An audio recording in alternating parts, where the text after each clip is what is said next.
두 번째 세션 플랫폼 레이스에서는 콘텐츠의 진화와 혁신을 기여하는 플랫폼을 주제로 강연과 토론 진행하겠습니다. 크리에이터 이코노미 인더스터리 트렌드를 주제로 소라리 엘칸 페이스북 라이브 제품 전략 및 마케팅 담당을 영상으로 만나보시겠습니다. 안녕하세요.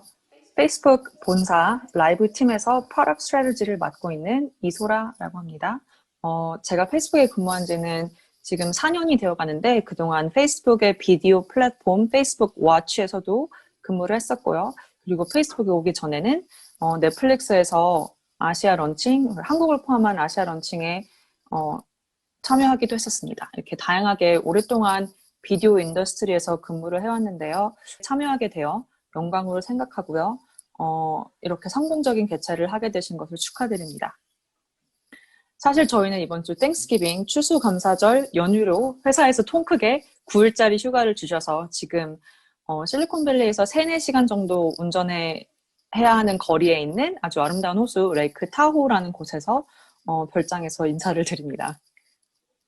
오늘 여기 계신 크리에이터 분들께 페이스북을 사용하여 자신의 열정을 활용하여 좋아하는 일을 하며 본인과 팬들에게 영감을 주는 컨텐츠를 제작하고 커뮤니티도 만들고 수익도 올릴 수 있는 방법이 페이스북 안에는 무엇이 있는지 알아보도록 하겠습니다.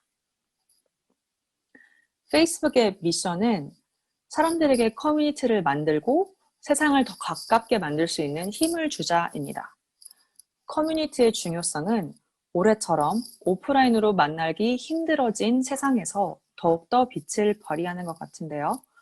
2018년에 런칭한 페이스북의 비디오 플랫폼 페이스북 워치는 2020년 현재 월간 12.5억 명의 방문자들이 1분 이상씩 영상을 시청하는 글로벌 비디오 플랫폼으로 자리 잡았고요. 현재는 그게 뭐 라이브 이벤트가 됐든 TV 프로그램이 됐던 아니면 뉴스, 스포츠 등 모든 비디오 관련 제품들의 중심이 되었습니다. 특히나 올해처럼 사람들이 오프라인 상에서 만나기 힘들어지게 되다 보니 사용자 수는 물론 인게이지먼트나 아니면 리텐션 등도 되게 최고치에 올랐는데요. 오늘 보고 계시는 이 경기 미디어 페스티벌처럼 전 세계의 다양한 행사들이 온라인으로 옮겨지다 보니 수많은 미디어 퍼블리셔들 또한 라이브 스트리밍을 어떻게 사용해야 할지 되게 전략적으로 투자를 하고 있고 그에 따라서 지금 라이브의 사용량은 폭발적인 상승세를 지속하고 있는데요. 현재 8억 명 이상의 유저들이 페이스북과 인스타그램의 라이브 제품을 사용하고 있고요. 매일 사용하고 있고요. 그리고 페이스북 라이브에서는 런칭 이후 현재까지 100억 개의 누적 라이브 스트리밍을 기록했습니다. 이로 인해 올해 페이스북 안에서 페이스북 라이브에 관련된 투자들도 많이 늘렸는데요. 뭐 그게 엔지니어가 될 수도 있고 프로덕트가 될 수도 있고 저처럼 프로덕트 마케팅에 리소스를 더 충원하고 있고요. 그래서 저도 올해 라이브 팀으로 옮기게 된 거고요. 미디어 퍼블리셔와 크리에이터 그리고 일반 유저들이 라이브를 좀 더 효율적으로 사용할 수 있도록 다양한 제품을 만들어내고 있습니다. 오늘 여기 계신 크리에이터 분들께 이런 업데이트들을 잘 활용할 수 있는 몇 가지의 팁을 공유하도록 하겠습니다. 특히 그 수익 창출 관련 기능에 대한 최신 정보로 시작을 해서 그 다음에 또 고려해 보시면 좋을 프로덕트를 소개시켜 드릴 건데요. 이런 수익 창출 관련 기능들은 Facebook for Creators 아니면 Facebook for Media 페이지에 가셔서 수익화 도구들을 둘러보신 후 자격 요건을 충족하신다면 이용 신청을 하셔야 하며 오늘 소개하는 제품의 일부는 아직 한국에 런칭 준비 중에 있습니다. 세 가지의 신규 기능을 소개시켜 드릴 건데요. 첫 번째는 Paid Online Event, 유료 온라인 이벤트가 있고요. 둘째는 Fan Subscription이 있고요. 그 다음에 세 번째는 Stars, 별 제품이 있습니다. 그리고 그 다음에 이제 인스트림 광고, 흔히 비디오 광고라고 생각하시는 그 인스트림 광고를 더 효율적으로 사용할 수 있는 팁과 트릭들을 몇 개 알려드리겠습니다. 첫째로 이제 유료 온라인 기능을 사용하시면 공연 아니면 클래스 아니면 컨퍼런스 같은 라이브 영상을 사용자들에게 유료로 제공할 수 있습니다.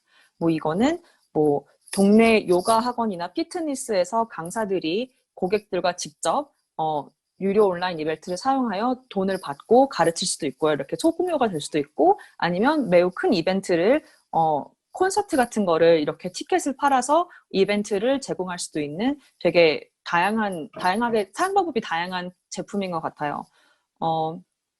이렇게 유료 온라인 이벤트를 사용하시면 기존의 팬들의 충성도를 높일 수도 있고요. 왜냐하면 그들이 원하는 라이브 콘텐츠를 지금처럼 자택근무하면서 재미있는 일이 많이 없는 상황에서 줄 수 있으니까 더 충성도가 올라갈 수 있고요. 아니면 기존의 이벤트는 장소에 그리고 시간에 제한되어 있었다면 이제는 전 세계 누구나 이 이벤트를 갈 수 있기 때문에 새로운 타겟 아니면 새로운 팬들을 더 만들 수도 있는 좋은 기회라고 생각하는데요.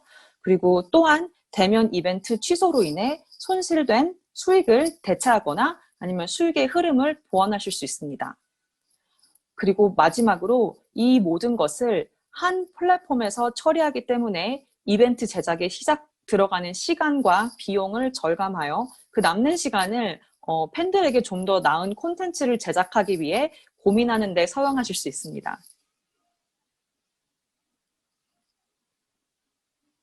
이제 다음으로 설명드릴 신규 제품은 팬 서브스크립션, 팬 구독이라는 제품인데요.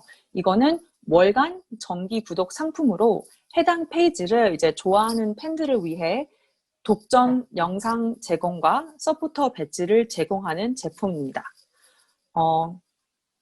팬 구독 서비스를 이용하시면 월간 구독을 통해서 정기적으로 월간 수익을 예측하실 수 있기 때문에 더 효과적인 비즈니스 플래닝이 가능해지고요. 왜냐하면 돈이 얼마 들어올지 더 정확하게 예측할 수 있으시니까.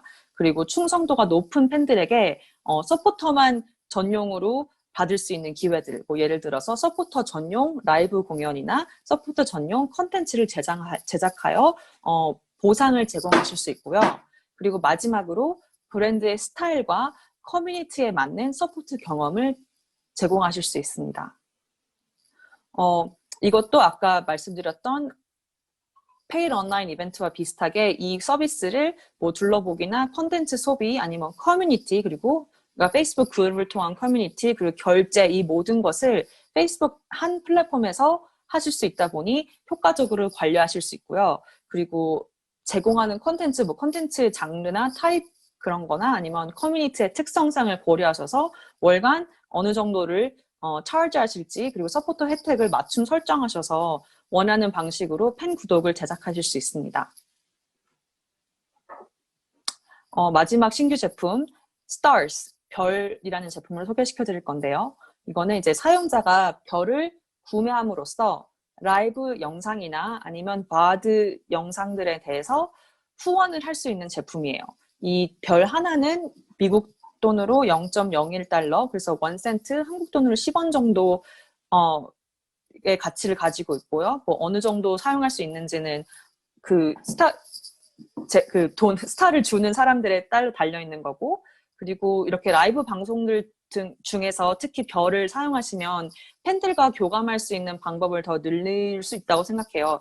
예를 들어 이렇게 별을 사용하시면 팬들이 크리에이터들을 응원하는 그 마음을 좀 더 재미있게 보여줄 수도 있고, 그 다음에 크리에이터 분들은 이 마음을 좀 더 창의적이고 진솔한 콘텐츠로 보답하실 수 있고요. 그리고 또 당연히 수익을 간단하게 올릴 수 있습니다.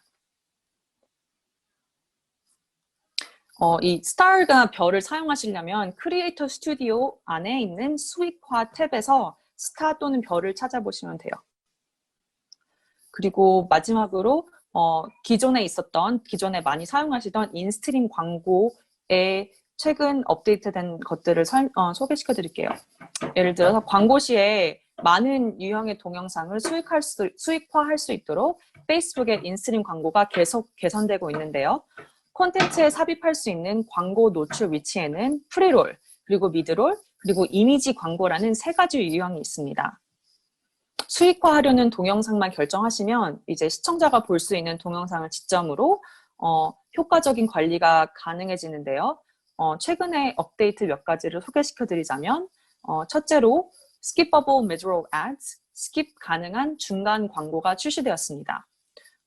광고주가 스킵 가능한 광고를 선택할 수 있고요.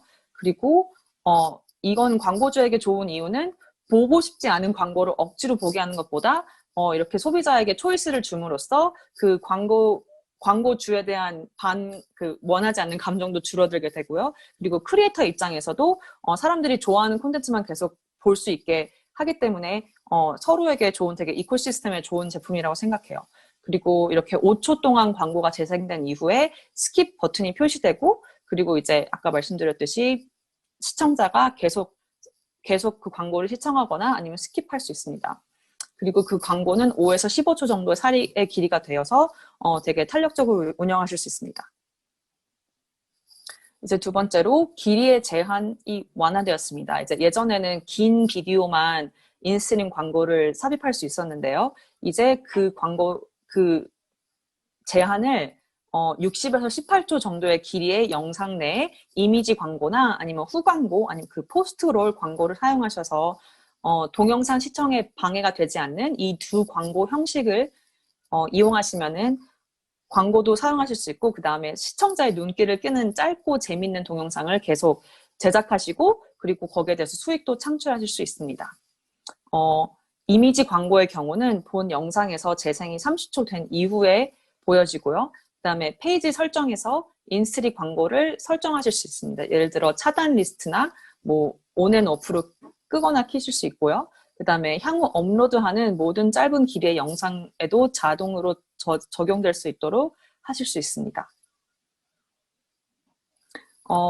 라이브 광고에 대해서 이제 인스트림 광고를 하실 수 있는데요. 이전에 라이브로 진행한 방송에서 이제 지금 바드가 된 그런 비디오에서도 하실 수 있고 아니면 스트리밍 중 본 방송을 작은 창에서 계속 진행하시면서 미드롤 광고를 재생하는 것까지 다양한 옵션이 제공됩니다. 지금 왓치 되게 다양한 서비스 안에서 크리에이터들에게 지급되는 전체 정산 금액을 늘리기 위해 되게 다양한 부분에서 노력을 하고 있는데요. 또 다른 방법은 이제 예를 들어 사람들이 뉴스피드에서 동영상을 보기 시작했다가 짧은 광고를 시청 후에 왓치 피드에서 계속 해당 동영상을 이어볼 수 있는 옵션을 테스트 중에 있습니다. 이렇게 인스트림 광고를 사용하시면 페이스북 자동 노출 위치 기능을 사용하실 수도 있고요. 그리고 어떤 콘텐츠가 수익 창출에 어떤 영향을 미쳤는지 뭐 성과나 인사이트 같은 것을 보실 수도 있고요. 그다음에 카테고리 관련 기능을 이용하시면 이제 동영상에 어떤 장르나 어떤 버티컬의 광고를 원하시는지 유연하게 관리하실 수 있습니다. 이제 앞서 말씀드렸듯이 지금까지 소개된 모든 제품은 Facebook for Creators 아니면 Facebook for Media 페이지에서 자격 요건을 충족하시는지 확인하신 후에 신청하실 수 있으시고요. 이렇게 다양한 수익을 창출해 줄 수 있는 제품을 알아봤다면 이제 크리에이터로서, 제작사로서 페이스북에서 활용할 수 있는 몇 가지 다른 도구들, 페이스북 그룹과 페이스북 라이브에 대해서 좀 더 설명해 드리겠습니다. 첫째로 페이스북 그룹이란 제품이 있는데요. 전 개인적으로 아주 자주 쓰는 제품입니다. 제가 있는 그룹은 Moms in Tech이라고 테크에서 일하고 있는 엄마들을 위한 그룹이 있는데요. 엄청 큰 그룹이고 저는 같이 되게 커뮤니티뿐만 되게 정보를 많이 받을 수 있고 되게 유용한 그룹이라고 생각해요. 이게 페이스북의 정말 강점이라고 생각하고 아까 말씀드렸듯이 회사의 미션 자체가 커뮤니티를 제작할 수 있는 그런 툴을 주자가 회사의 미션이기 때문에 그것과도 되게 부합하고 되게 다양한 제품들이 그 그룹 안에서 만들어지고 있는데요. 페이스북 그룹은 비슷한 관심사를 바탕으로 사람들과 소통하고 그리고 커뮤니티 내에 유대를 더욱 깊이 다질 수 있는 커뮤니티 공간이에요. 관련 페이스북 그룹에 동영상을 공유하면 생각이 비슷한 사람들의 관심을 끌고 더 광범위한 사람들과 교감할 수 있습니다. 제가 또 좋아하는 그룹 중에 하나가 인스턴트 팟 레시피에 관련된 그룹인데요. 그 안에서도 이제 인스턴트 팟 레시피를 뭐 동영상으로 제작하셨을 때 아니면 라이브로 만드셨을 때 그런 곳에 공유할 수도 있고 좀 더 생각이 비슷한 사람들에게 피드백을 받을 수도 있고 이렇게 더 팔로잉을 키울 수도 있습니다. 이렇게 자신만의 그룹을 만들어서 커뮤니티 멤버들이 활발히 활동할 수 있는 전용 공간을 마련해 보세요. 그리고 마지막으로 페이스북에서 라이브 스트리밍을 사용하여 대화나 공연, 그리고 Q&A 아니면 가상 이벤트들을 방송하실 수 있으신데요. 사용자들이 곧바로 질문을 하고 댓글도 달고 반응도 보이고 시청자들이 참여할 수도 있습니다. 페이스북 페이지 아니면 그룹 아니면 이벤트에서 라이브 방송을 진행할 수 있으며 라이브 방송을 하실 때 팔로워의 뉴스피드에도 그 라이브 방송이 표시됩니다. 그중 최근 라이브에 대한 업데이트를 몇 가지 소개시켜드리자면 첫 번째로 라이브 데스티네이션이라는 것이 있습니다. 사람들이 더 다양한 엔터테인먼트 아니면 게임, 쇼핑 등의 라이브 콘텐츠를 더 쉽게 찾을 수 있도록 페이스북 워치라는 제품에 들어가시면 워치 속 라이브라는 전용 공간을 만들었습니다. 두 번째로 이제 올해 4월에 Live With라는 제품을 다시 소개시켜드렸는데요. 이 제품은 특히 코로나 바이러스 사태로 인해서 팬들과 시청자들의 소통이 힘들었던 크리에이터들이나 미디어 퍼블리셔들에서 다시 불러달라는 피드백이 많았어요. 그래서 저희가 4월 달에 다시 소개시켜드리고 이제 이 라이브 위드를 사용하시면 게스트 스피커를 부르거나 아니면 전문가와 인터뷰를 하거나 아니면 동료 가수 아니면 코미디언 아니면 크리에이터들을 같이 총 두 명에서 라이브를 하시면서 콜라보레이션도 가능하게 되었습니다. 그리고 올해 또한 페이스북 메신저 룸이라는 화상회의 앱을 런칭했는데요. 앞서 말씀드린 라이브 위드라는 제품은 한 번에 한 명의 게스트, 그래서 총 2명이 화상회의가 가능하다면 이 메신저 룸을 사용하시면 최대 50명과 실시간 화상회의가 가능합니다. 이 제품을 더 효율적으로 사용하기 위해 최근에 메신저 룸에서 하는 화상회의를 페이스북에서 이제 라이브 스트리밍을 하는 기능을 추가했는데요. 이제 메신저나 페이스북 앱 안에서 룸을 만들고 링크를 공유해서 게스트를 초대하고 아니면 이제 여러분의 페이스북 프로파일이나 페이지 그리고 그룹에서 라이브 스트리밍도 하실 수 있게 되었습니다. 이제 그 세팅 안에서 누가 이 라이브 스트리밍을 볼 수 있는지 선택하실 수 있는데요. 그렇게 선택하시고 나면 이게 가족이나 친구만의 소규모 미팅으로 진행하실 수 있으시고 아니면 누구나 볼 수 있는 큰 이벤트를 기획하실 수도 있습니다. 이러한 다양한 라이브 기능을 좀 더 파워풀하게 만들기 위해 라이브 프로듀서라는 제품도 런칭했는데요. 이 제품을 사용하실 시 라이브의 스트림의 안정성을 좀 더 높이고 그리고 더 쉽게 제작할 수 있고 기존에 프로듀싱 팀이 있어야만 가능했던 뭐 그래픽 같은 것들을 넣을 수도 있고 아니면 시청자 코멘트들을 스크린에 띄울 수도 있고 아니면 실시간 투표를 진행해서 그 결과를 또 실시간으로 보여줄 수 있는 다양한 기능을 추가시켰습니다. 그래서 이제 스토리텔링을 위한 다양한 피처들을 이렇게 사용해서 좀 더 재밌고 유익한 콘텐츠를 제작하실 수 있게 되었는데요.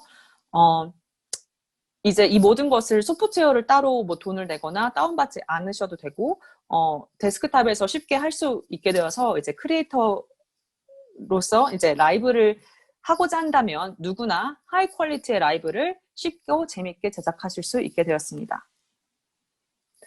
지금까지 봐왔듯이 페이스북 그리고 비디오 플랫폼의 성장과 크리에이터들에 대한 투자 또한 앞으로 계속 성장세를 이룰 것 같고요. 한국의 크리에이터 분들이 이 기회를 잘 잡으셔서 좋아하는 일을 하고 싶을 때 원하는 방식대로 수익도 창출하시길 바랍니다. 페이스북이 돕겠습니다. 감사합니다. Hola, ¿cómo están? Yo soy Jimena y bienvenidos. Hey y'all, so beautiful out here. They were talking about modern relationships. Now, whether you're in a relationship, whether you're single, it's absolutely fine. El día de hoy estoy súper emocionado. I always love a good day fishing. That's good. Faire les photos pour être sûr de capturer à tous les moments. Let me take the shades off for this. What just happened right there?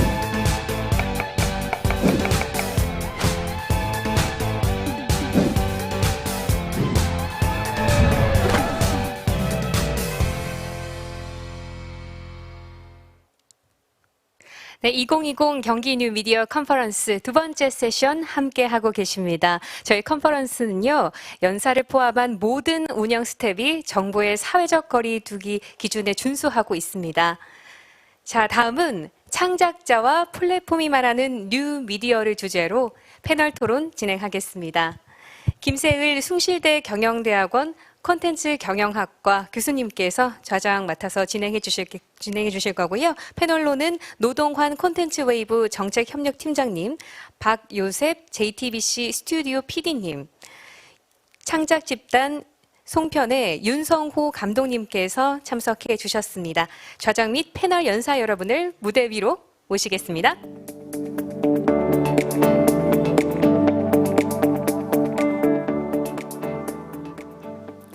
네, 그럼 지금부터 김세을 교수님 주제로 토론 시작하겠습니다. 안녕하십니까. 반갑습니다. 먼저 경기 뉴 미디어 컨퍼런스를 주최해 주신 관계자 여러분한테 깊은 감사를 드리면서요. 지금부터 창작자와 플랫포머가 바라보는 뉴 미디어에 대해서 패널 토의를 진행하도록 하겠습니다. 패널 토의에 앞서서 간단한 우리 세 분의 패널 분들을 자기소개를 듣도록 하겠습니다. 먼저 콘텐츠 웨이브의 노동환 정책협력팀장님을 소개하겠습니다. 예, 안녕하세요. 콘텐츠 웨이브에 있는 노동환입니다. 저희가 2019년 9월 18일 날 이제 출범하고 나서 벌써 이제 1년하고 2, 3개월이 이제 지내고 있는 시점인데요. 저희 웨이브에 대한 이제 관심이 좀 외부에서 많으신데 오늘 이제 좋은 토론으로 좋은 이야기 들려드리도록 하겠습니다. 다음은 JTBC 스튜디오의 박요셉 PD님을 소개하겠습니다. 네, 안녕하세요. JTBC 스튜디오 소속 박요셉이라고 합니다. 저는 직업체험하는 웹예능 컨텐츠 워크맨 프로그램의 제작을 담당하고 있고요. 금요일 6시 방송됩니다. 많은 시청을 부탁드리고 격주로 수요일 6시 반에도 워크맨 스피노프 기업 탐방도 방송됩니다. 이참에 한번 홍보를 해봤고요. 이번에 좋은 토론 자리 마련해 주셔서 감사합니다. 감사합니다. 마지막으로 창작 집단 송편의 윤성호 감독님을 소개하겠습니다. 예, 안녕하세요. 영화도 만들고 드라마도 만들고 또 직접 연출하기도 하지만은 각본의 크리에이티브를 제공하기도 하는 윤성호라고 하고요. 최근에 아무래도 웹이나 모바일 또는 새로운 OTT 플랫폼하고 작업을 자꾸 제가 하다 보니까 불러주신 것 같아가지고요. 우리 좀 배워가는 그런 시간을 가지도록 하겠습니다. 감사합니다. 오늘 토의 주제가 창작자와 플랫폼이 말하는 뉴 미디어인데 과연 여기서 뉴 미디어란 무엇인가에 대해서 좀 짚고 넘어가자면 한마디로 말해서 뉴 미디어란 전통적인 레거시 미디어, TV나 신문이나 잡지 같은 레거시 미디어에 반대되는 미디어라고 할 수 있겠습니다. 대표적인 것이 모바일이라든지 SNS를 통해서 많이 활성화되어 있기 때문에 여러 시청자분께서도 많이 알고 계시겠습니다. 자, 여러분들이 알다시피 구글의 에릭 슈밋 회장은 2010년도 2월에 스페인 MWC에서 금융, 상거래 등 모든 산업 분야에서 모바일이 중심이 되는 모바일 퍼스트를 외쳤습니다. 그리고 4년 뒤에 대만에서 모든 비즈니스는 모바일로 중심이 된다고 처리된다고 할 수 있는 모바일 온리를 강조하기도 했습니다. 시간적으로 봤을 때 벌써 6년이 지났습니다. 이처럼 변화된 뉴 미디어 시장에서는 무엇보다 오리지널 콘텐츠를 통한 어떤 변화라든지 이런 것들이 중요하다고 볼 수 있는데 따라서 플랫폼에 최적화된 어떻게 하면 콘텐츠를 최적화시킬까 하는 거에 대해서 중요하다고 볼 수 있겠습니다. 그럼 현직 PD이자 또 제작자 측면이신 박요섭 PD님께서 콘텐츠 제작 시에 어떻게 최적화시킬 것인가에 대해서 간단하게 고려하고 있는 방향에 대해서 말씀해 주시면 감사하겠습니다. 콘텐츠를 만들 때 일단 플랫폼에 대한 플랫폼에 대한 시청자 분석을 주로 좀 많이 하는 편이고요. 유튜브든 아니면 기타 다른 플랫폼이든 여기 시청자들은 어떤 나이대가 많이 보는가, 뭐 아니면 어떤 성비가 많이 보는가, 이런 것들 주로 많이 참고하면서 만들고 있습니다. 그래서 조금 더 자세히 한번 설명을 드릴까요?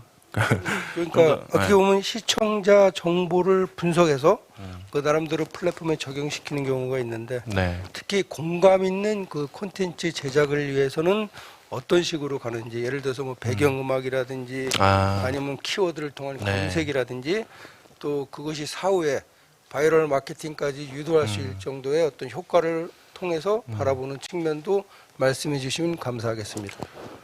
지금 제가 제작 담당하고 있는 워크맨을 기준으로 말씀드리면 유튜브에 업로드되고 있는데, 여기서 제공하는 이 플랫폼에서 제공하는 정보들을 좀 적극적으로 활용을 많이 하고 있습니다. 그래서 예를 들면 주로 몇 살부터 몇 살까지가 이 콘텐츠를 보고 있는지에 대한 정보들도 제공을 하는데요.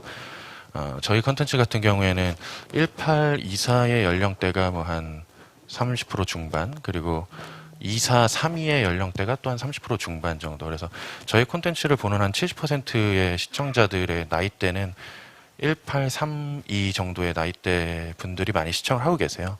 이런 플랫폼에서 이런 정보를 제공하고 있기 때문에 그분들이 좋아하는 것들이 어떤 건지를 적극적으로 생각하면 더 공감되는 컨텐츠를 오히려 만들 수 있다는 말이 되겠죠. 그래서 그 1834 분들이 뭐 좋아하시는 음악, 아니면 똑같은 자막이라 하더라도 그분들에게 더 친숙한 자막을 사용한다거나 이런 방식을 적극적으로 고려하고 있고요. 직업 체험의 아이템을 선정할 때도 그분들이 좀 더 관심이 있을 법한 친숙한 알바와 직업들 위주로 선정을 하고 있어요. 이거는 반대로 말하면 저희 시청자 중에 한 70% 정도는 더 공감되고 재밌는 컨텐츠를 만들 수 있게 되기 때문이라고 생각해서 그렇게 제작적인 측면에서는 그런 식으로 고려를 하고 있고요. 또 저희 콘텐츠를 검색을 어떤 식으로 해서 이 콘텐츠를 시청하러 들어왔느냐, 이런 검색 키워드 정보들도 유튜브에서 다 제공을 하고 있고 다른 분들도 그걸 다 볼 수 있어요. 저희만 특별하게 볼 수 있는 건 아니고. 그래서 예를 들면 제일 최근에 업로드했던 것 중에 하나가 관세청 직업체험하는 편이 이제 로꼬라는 래퍼를 게스트로 해서 같이 올라왔는데, 그 편에서의 한 20%의 검색 키워드는 로꼬 마약 이 단어였거든요. 그분이 실제로 그 마약을 하시는 분은 아니고 저희 컨텐츠 내용 중에 그분이 마약 검사를 하는 부분이 나와요. 근데 사람들이 그 컨텐츠를 보지도 않았는데 그럼 어떻게 그 키워드를 검색해서 들어왔느냐 생각해보면, 그게 외부에서 그 해당 내용이 재밌어서 페이스북 페이지든 인스타그램이든 자연스럽게 외부 바이럴이 되고 있다는 그 증거거든요. 그렇기 때문에 그 컨텐츠를 저희 컨텐츠 유튜브 내에서 보지 않고 외부에서 그 내용을 봐서 이거 재밌겠다 해서 유튜브에 로꼬 마약을 검색해서 저희 채널 컨텐츠로 들어오시게 된 경우인 거죠. 뭐 이런 것들도 고려하다 보면은 외부 바이럴에 대한 것까지 좀 고민하게 될 수 있어요. 어떤 식으로 주요하게 외부 바이럴이 되고 있는지도 파악할 수 있고, 이런 점들을 사람들이 좋아하구나라는 것도 파악할 수 있고, 그래서 질문 주신 걸 고려해 봤을 때 그런 식으로 플랫폼에서 제공하는 정보를 활용하면 제작의 구성이나 기획에서도 참고가 충분히 될 수 있고, 바이럴적인 측면에서도 고려할 수 있는 정보들이 너무 많다.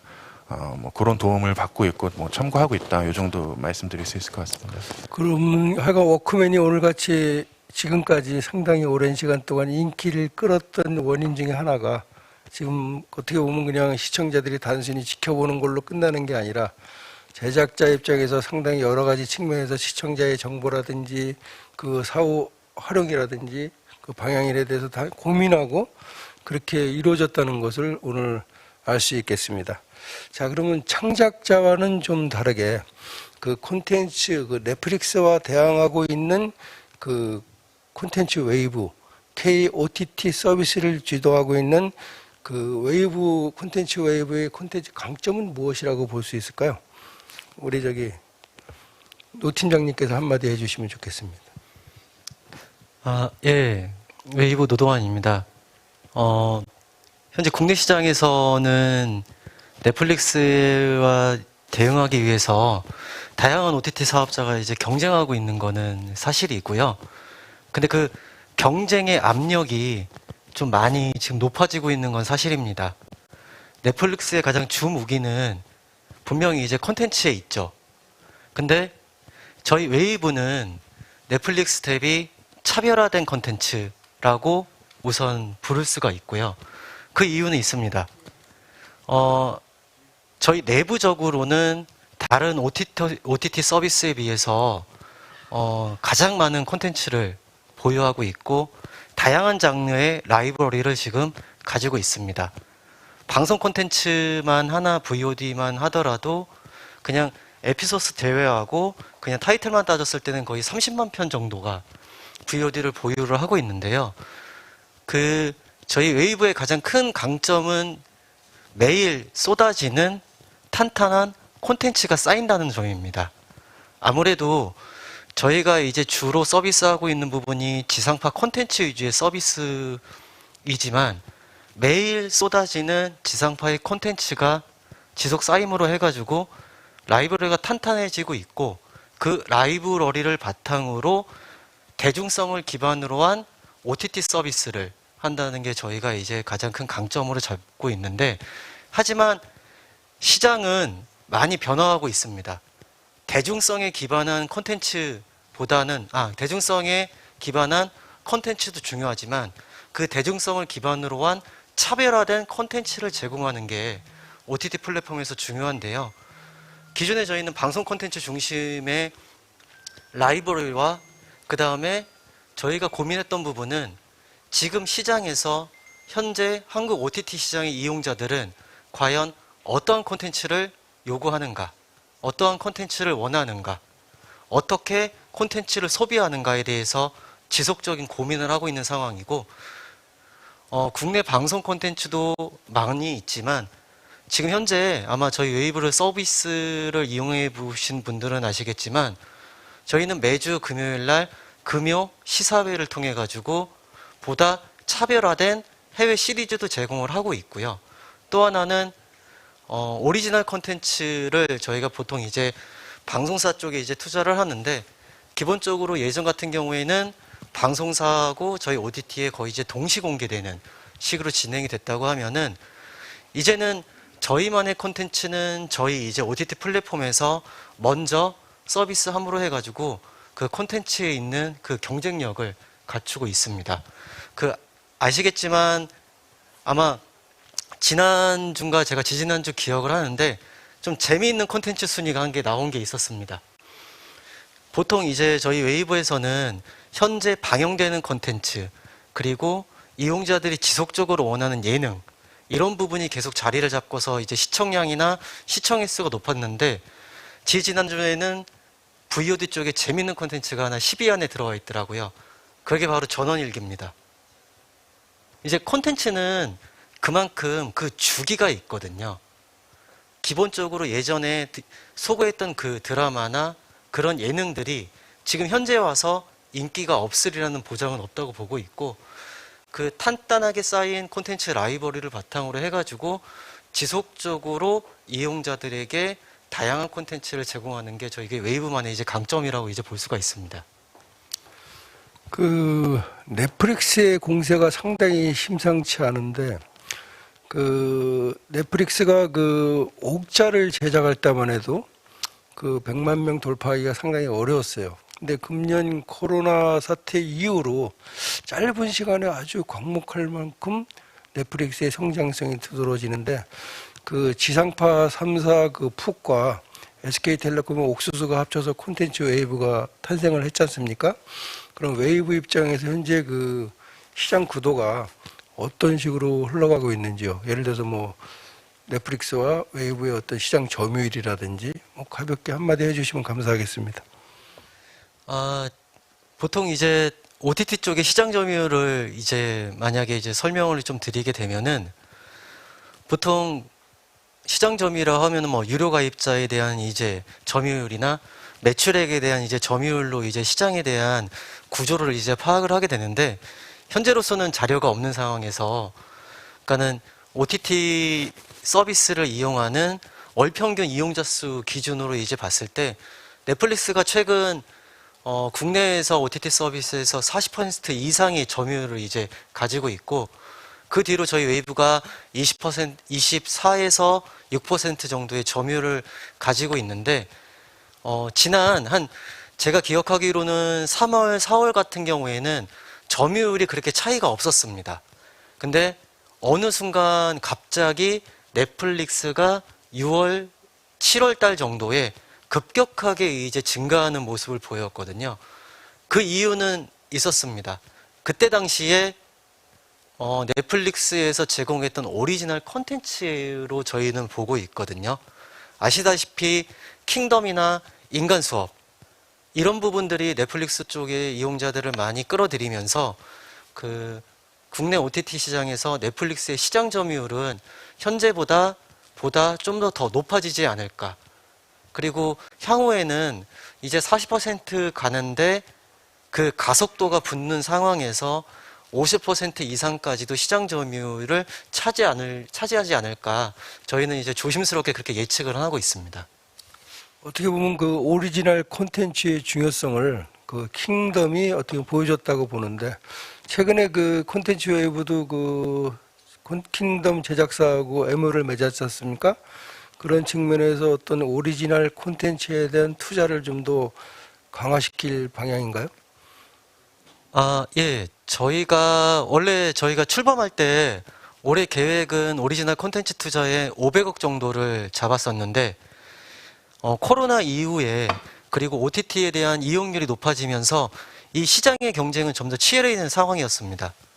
그 과정에서 오리지널 콘텐츠에 대한 투자 규모를 늘릴 수밖에 없는 상황에 놓여 있고요.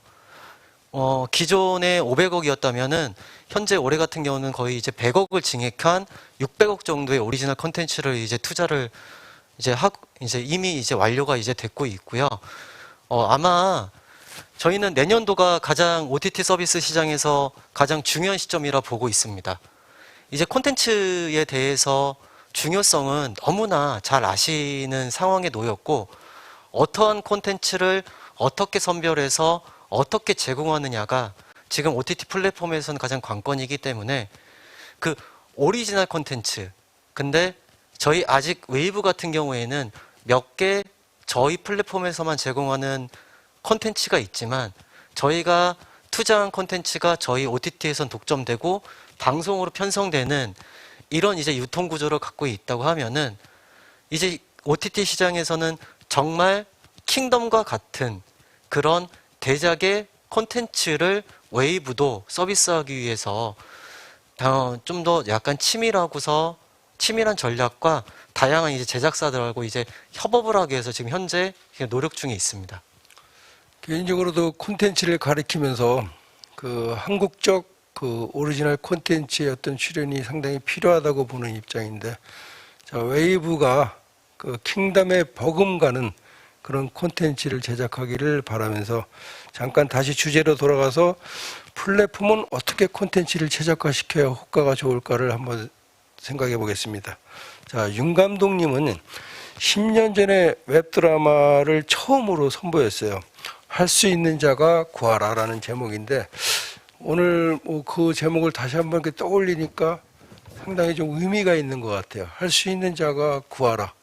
그런 측면에서 봤을 때 그 지금처럼 그 플랫폼이 활성화하기 전에 나름대로 그 어떤 그 장르를, 웹드라마라는 장르를 개척하시느라고 고생도 많이 하셨는데, 현재 그 플랫폼의 중요성을 인식하고 볼 때 어떤 측면에서 콘텐츠를 제작하고 있는지 한마디 해주시면 좋겠습니다. 예, 지금 말씀들 들으면서 또 저도 또 배우고 있는데요. 시작이 좀 달랐던 것 같아요. 어쩔 수 없이 창작자 입장에서 또 독립영화를 해오던 입장에서 문득 차라리 우리가 만들고 있는 영화를 그냥 극장에서 보는 영화에 국한시키지 말고 다른 식으로 선보일 수 있으면 좋겠다는 생각을 하면서 이제 2007년, 8년, 9년부터 만들어온 어떤 작은 꽁트들, 또 좀 길게 만들었는데 그걸 자른다면은 온라인으로도 보일 수 있지 않을까 하는 정도의 생각을 했었거든요. 그래서 어떻게 보면은 지금 PD님과 팀장님이 말씀하시는 것처럼 이제 수요자, 청중, 시민, 대중을 고려한 다음에 그 수요에 맞춰주기 위해서 우리가 콘텐츠를 만들자고 했다기보다는 생산자와 창작자 입장에서 내가 만든 것을 좀 온라인 또는 모바일, 웹으로도 서비스할 수 있지 않을까? 그렇게 해서 만나는 게 더 의미 있지 않을까라는 생각을 했던 거여가지고요. 그때는 뭐 비유하자면 이렇겠죠.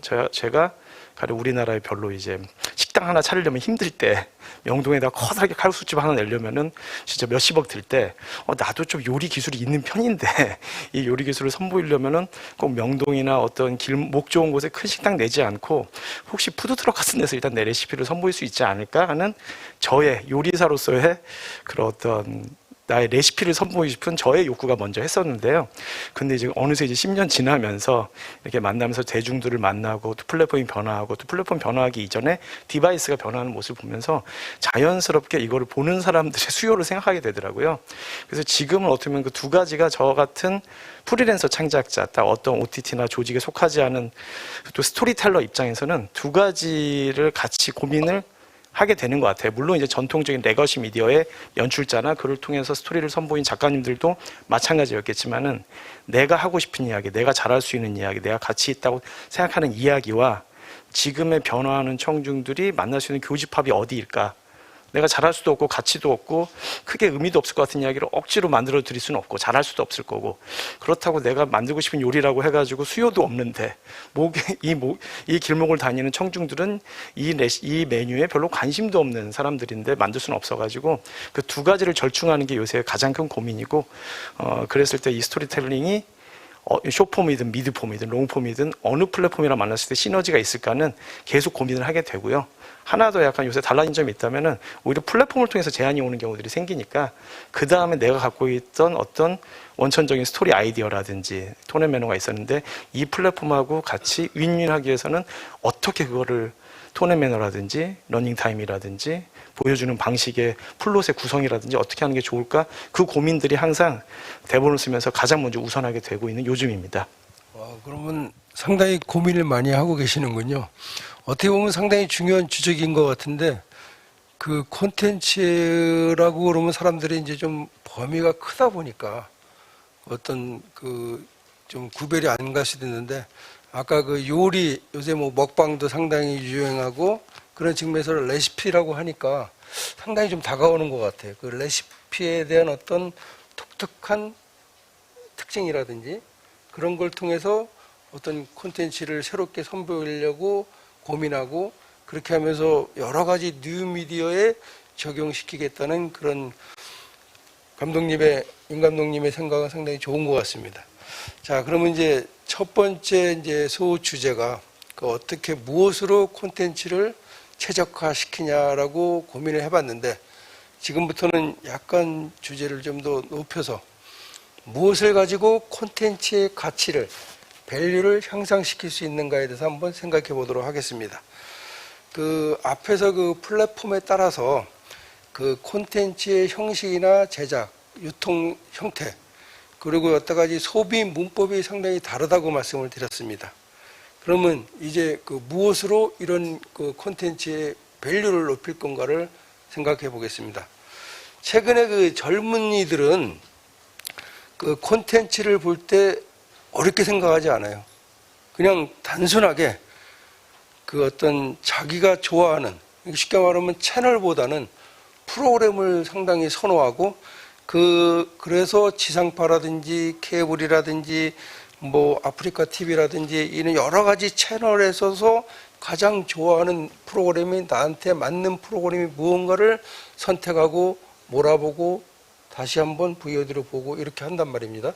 그런 특징을 감안해 봤을 때 이렇게 변화된 시장에서 오리지널 콘텐츠도 중요해지는 측면에서 봤을 때 그 과연 그 어떤 측면으로 그 어떤 그 흐름, 디맨드온 소비의 어떤 그 형태를 그 잘 맞춰 나갈 수 있는 그런 그 방향을 갖고 우리 콘텐츠 웨이브 노 팀장님이 바라봤을 때 그 어떨까요? 그럼 지금 현재 그 도래된 포스트 TV 시대를 어떻게 바라볼 수 있을까요? 예. 미디어 환경은 아마 넷플릭스 이전과 이후로 나눠지지 않을까 제 개인적으로 생각을 하고 있고요. 최근에 저희 이제 OTT 쪽에서 이제 시장을 바라봤을 때 젊은 층을 대상으로 해가지고 OTT를 하나만 이용하는 이용자 수보다는 두 개 이상 OTT 서비스를 이용하는 이용자들이 점차 늘고 있다는 거죠. 평균적으로 미국 시장 같은 경우에는 2개 이상을 OTT 서비스를 이용하는 이용자 중에 2개 이상의 OTT 서비스를 하는 이용자 수가 이미 60% 이상을 넘어선 상황이고, 국내도 이거 비단 이렇게 나타날 거라고 생각을 하고 있습니다. 최근에 조사 자료에 의하면은 OTT 서비스를 평균적으로 몇 개를 이용하냐 조사를 했었을 때 작년 같은 경우에는 보통 이제 1개도 안 나왔습니다. 기본적으로. 그런데 최근 조사 같은 경우에는 평균적으로 한 1.3개 정도의 OTT 서비스를 이용하고 있다. 그게 자세히 들여다보면은 코로나와 이 팬데믹 시대 이후에 OTT 서비스에 대한 이용률이 점차 높아진 것으로 저희는 이제 분석을 하고 있고요. 요즘 그냥 개인적으로 여러 가지 플랫폼 입장에서 콘텐츠를 바라봤을 때 좀 재미있는 현상이 많이 일어나고 있습니다. 기존에 있던 미디어, 특히 영상 콘텐츠에 대해서 유통구조가 완전히 이제 유통구조에 대한 문법 자체가 완전히 바뀌고 있는 상황이거든요. 기존에는 제작부터 유통까지 아주 일련된 선형적인 유통체계를 갖고 있어서 그 가치 사슬을 계속 유지하는 미디어 행태를 보였는데, 이제는 그 가치 사슬이 점점 미디어 기술 발전이나 이용자들의 이용 행태로 인해 가지고 이제 그 가치 사슬이 이제 파괴되고 있는 상황입니다.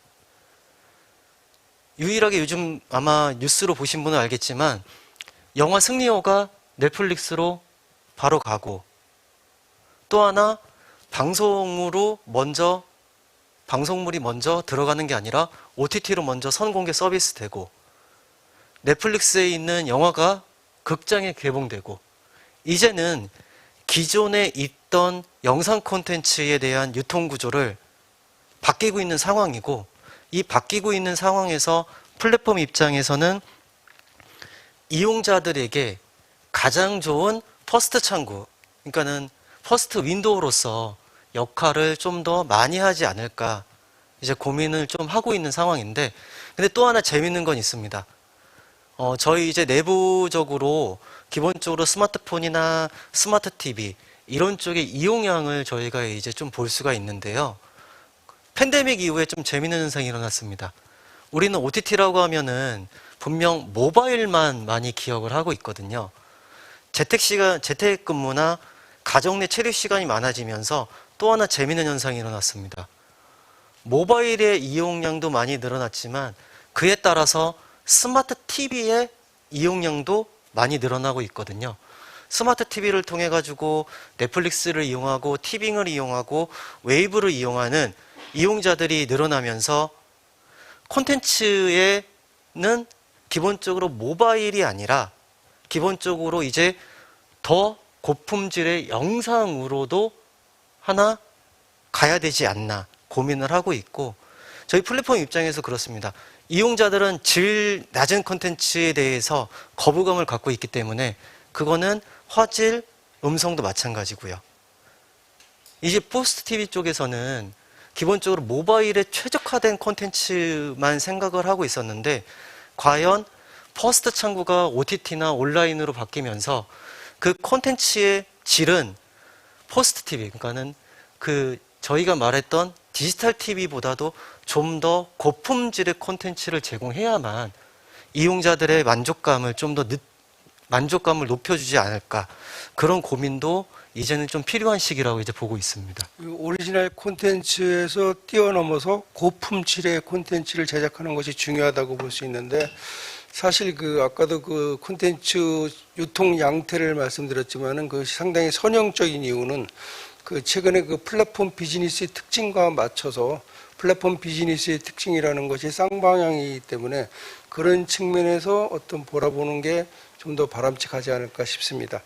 자, 좀 시간이 지났지만은 TVN이 그 몇 년 전에 제작해서 그 웹 온리 콘텐츠로 상당히 유행했던 신서유기가 5천만 뷰를 돌파하면서 상당히 효과를 많이 보고 그 흐름이 확산되고 있는데, 창작자 입장에서 볼 때 우리 박효섭 PD님께서는 그 어떤 측면에서 콘텐츠의 가치를 높이는 것이 좋다고 볼 수 있을까요? 어떤 콘텐츠가 그러면 가치 있는 콘텐츠이냐를 파악하는 그 기준에 대해서 좀 그런 말씀을 좀 드릴 수 있을 것 같습니다. 뭐 여러 가지 그 기준이 있겠지만 제가 생각할 때는 그 프로그램의 그 확실한 어떤 콘텐츠 스타일, 그리고 팬덤 확보가 얼마나 되어 있느냐, 저는 이 두 가지로 주로 이제 그 기준을 개인적으로는 판단을 하기는 하는데요. 하나 예를 그럼 들어드리면 왓썸맨이라는 그 저희 회사에서 제작하고 있는 또 웹예능 콘텐츠가 있는데, 그 콘텐츠의 원래 첫 시작은 그 사서고생이라고 하는 JTBC에서 방영한 예능 프로그램의 웹 스핀오프 프로그램이었어요. 근데 그 프로그램이 종영하고도 왓썸맨 프로그램이 좀 유튜브에서 인기를 얻으면서 지금까지 제작이 되고 있는데, 제가 앞에서 말씀드린 그 두 가지 기준이 딱 요 프로그램이 대표적으로 설명을 드릴 수 있을 것 같아요. 예를 들면 컨텐츠 스타일이라고 한다면 그 검은 화면에 왓썸맨을 보신 분들은 아실 텐데, 사진이 이렇게 크롭되면서 자막이 두 줄 나오면서 빰빠라빰빰빰 하는 음악이 나오거든요. 그런 게 누구나 딱 봤을 때 다른 프로그램이나 다른 제작자가 그걸 활용하더라도 아, 이거 왓썸맨 스타일이지 라고 알 수 있는 그 확실한 컨텐츠의 스타일, 그리고 넓게 말한다면 구독자로 표현할 수 있는 이 컨텐츠를 열렬히 지지하는 팬덤층, 이 두 가지가 있는 경우에는 높은 컨텐츠 가치를 갖고 있는 거 아닐까라고 저는 생각하고, 또 그렇게 그런 영향력을 그 두 가지를 가졌을 때 왓썸맨 같은 경우는 이제 그 스노우라고 하는 사진 어플이 있는데, 그 어플 그 필터를 방금 말씀드린 그 편집 효과를 똑같이 구현한 필터를 스노우에서 협업을 같이 했었어요. 그래서 그 필터로 사진을 찍으면 왓썸맨 스타일의 사진 영상을 찍을 수가 있게 되는 거죠. 그런데 여러 회사나 다른 뭐 OTT 플랫폼이나 사진 필터 스노우 업체나 이런 곳에서 그렇게 협업 연락이 온다라는 게 콘텐츠 가치가 높다는 또 반증이기 때문에, 그러려면은 그렇게 확실한 콘텐츠의 스타일이 확립되어 있어야 한다는 게 하나가 있고, 그거를 누구나 다 아, 이거 왓썸맨 스타일이구나 알아볼 수 있는 팬덤이 많이 확보되어 있어야 한다라고 생각하기 때문에, 저는 그 두 가지 기준을 놓고 이제 콘텐츠 가치를 높이기 위해서 노력을 하고 있고요. 저는 이제 워크맨을 지금 제작을 담당하고 있으니까 그거 두 가지 기준에서 어떻게 좀 노력하고 있는지를 좀 말씀을 그럼 드리면, 워크맨 같은 경우는 이제 스틸 화면에서 두둥하면서 이제 자막이 잡히는 스타일이 또 하나가 있고요. 그리고 괄호 자막이 머리 위에 움직이는 자막이라던가, 얼굴을 이응으로 활용한 자막, 아니면 놀랐을 때 입을 크게 벌렸을 때 그거를 또 이응으로 활용한 자막, 아니면 저희 화면이 지금 잡히는지 모르겠는데 뒤에 이렇게 전단지 같은 거에 글자들이 있으면 그거 적극적으로 활용해서 또 자막으로 활용하기도 하거든요. 이런 스타일을 항상 모든 회차에 가급적이면 꼭 넣으려고 노력하는 편이고, 그런 게 이제 확실한 컨텐츠 스타일을 정립하는 노력 중에 하나다. 콘텐츠 가치를 높이는 작업의 역할 중에 하나다. 그리고 팬네임을 좀 만들었어요. 그래서 워크맨 보는 사람들, 구독한 사람들을 이런 자리에서 말씀드리는 그렇지만 잡것이라고, JOB의 잡입니다. 그래서 그분들의 네이밍을 직접적으로 불러드리고 적극적으로 영상 안에서 소통하고, 커뮤니티 이미지나 이벤트를 통해서 그분들과도 적극적으로 소통해서 팬덤을 더 적극적으로 확보될 수 있는 노력, 이런 두 가지 노력을 하면서 이제 콘텐츠 가치를 높이는 데 집중하고 있다고 말씀드릴 수 있을 것 같습니다. 네.